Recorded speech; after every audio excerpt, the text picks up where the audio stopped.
வணக்கம். ஆகாஷ்வாணி புதுச்சேரி செய்தி சுருக்கம் வாசிப்பவர் செங்கேனி பழனி.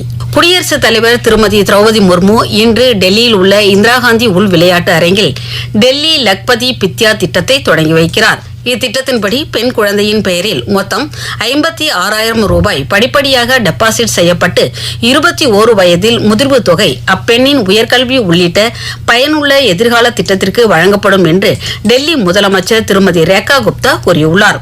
தெற்காசியாவின் தற்போதைய நிலைமை குறித்து விவாதிக்க பிரதமர் திரு நரேந்திர மோடி இஸ்ரேல் பிரதமர் திரு பெஞ்சமின் நெத்தன்யாகுவுடன் தொலைபேசி வாயிலாக உரையாடினார். இதுகுறித்து சமூக ஊடக பதிவில் அண்மை நிகழ்வுகள் குறித்து இந்தியாவின் கவலைகளை தெரிவித்ததாகவும் பொதுமக்களின் பாதுகாப்புக்கு முன்னுரிமை அளிக்கப்படுவதாகவும் பிரதமர் குறிப்பிட்டுள்ளார்.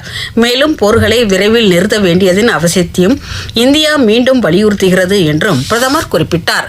பிரதமர் திரு நரேந்திர மோடி நேற்று புதுச்சேரியில் 2,700 கோடி ரூபாய் மதிப்பிலான கல்வி, சுகாதாரம் உள்ளிட்ட பல்வேறு வளர்ச்சித் திட்டப் பணிகளை காணொலி காட்சி மூலம் தொடக்கி வைத்து உரையாற்றினார்.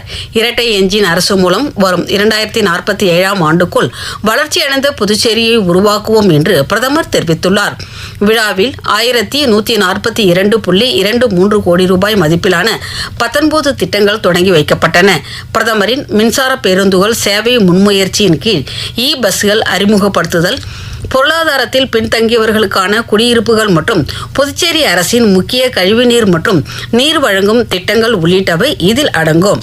புதுச்சேரி வில்லியனூர் திருக்காஞ்சியில் மாசிமக தீர்த்தவாரி உற்சவம் இன்று நடைபெறுகிறது.